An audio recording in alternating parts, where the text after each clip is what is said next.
I'm taking this ring here and fixing it up, adding a little bit more shine.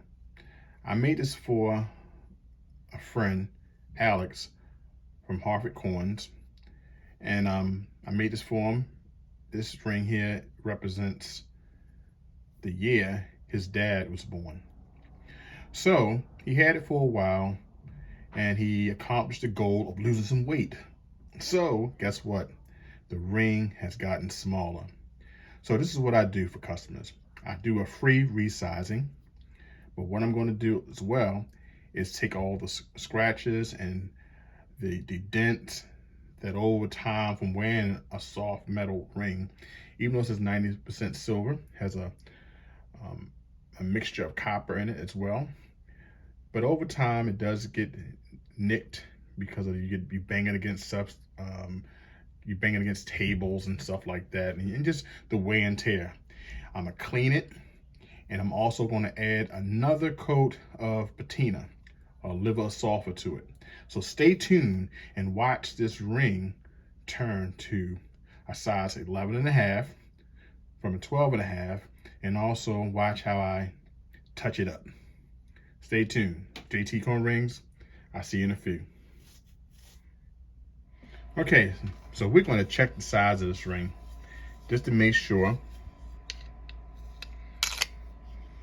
So right now, this ring is around a 12.5.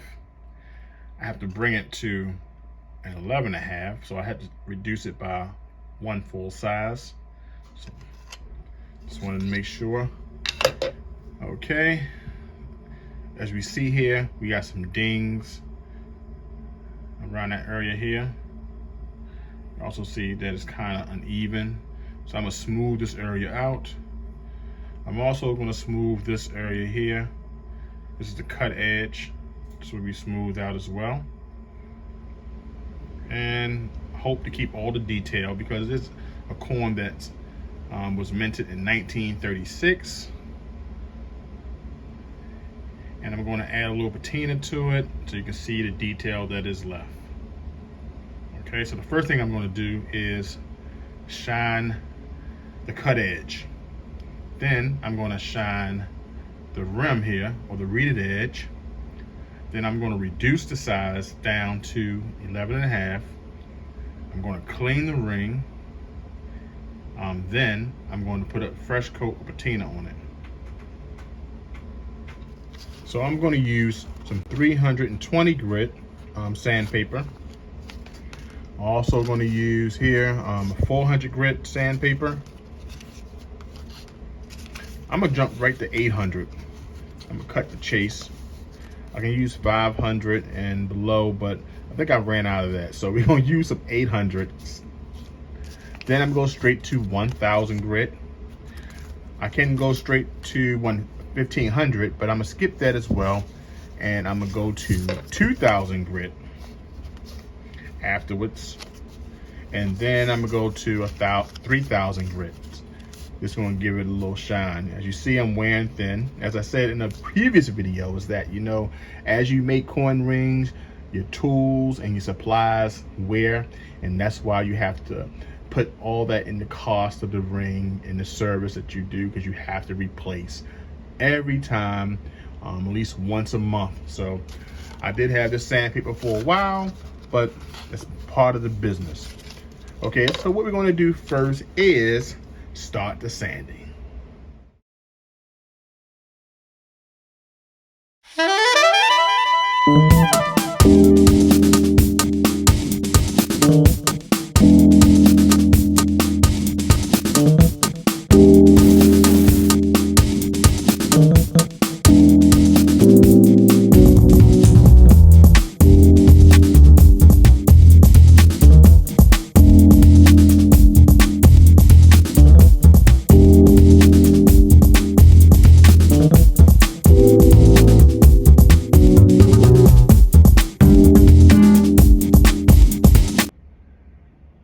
Okay, now you want to do the same thing for the inside of the rim.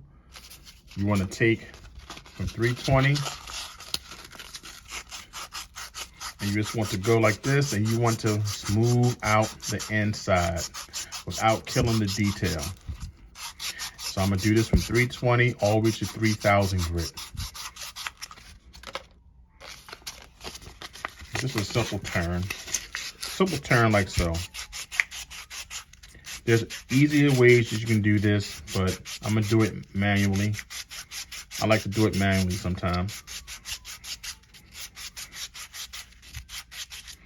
Okay.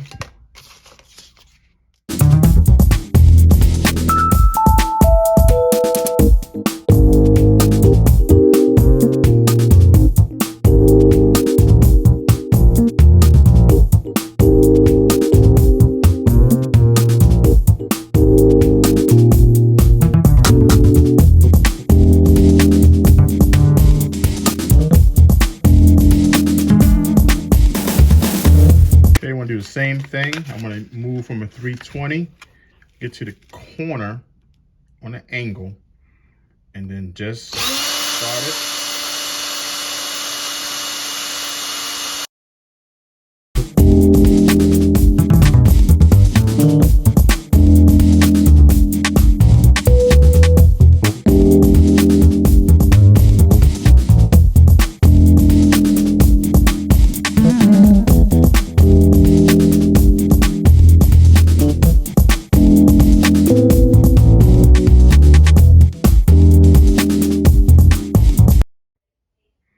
As you see,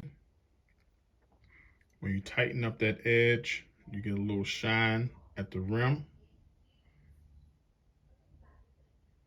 Kind of smooths it out a little. There we go. You see the inside shining a little bit, and the cut edge, which I'm gonna smooth out and also shave a little excess off as well with the burring tool. And then I will start to resize it down to 11 and a half. You want to make sure you use the peppy lube, and you want to make sure you just put a little on the cut edge there. Okay, like so. And just place that in.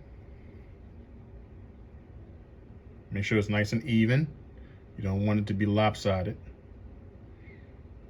So,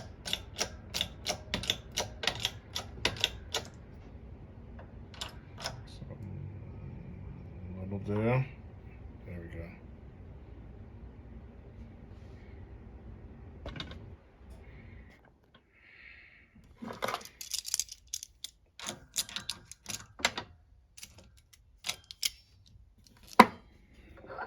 Okay. Okay, that reduces that sides. And then I'll go once again the opposite side.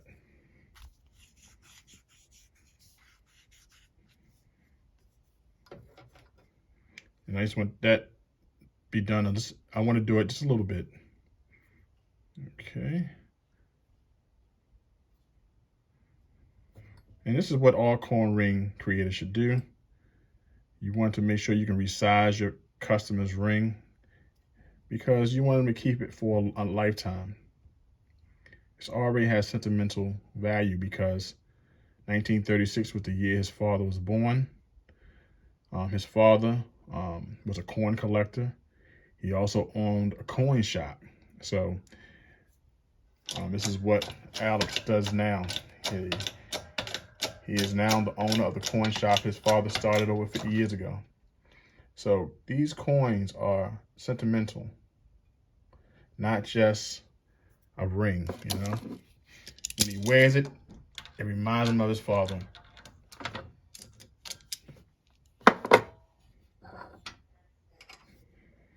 Okay, let's check that size. Okay, right there. Right at 11 and a half. Right where I need to be. Let's clean this thing up and shine it up.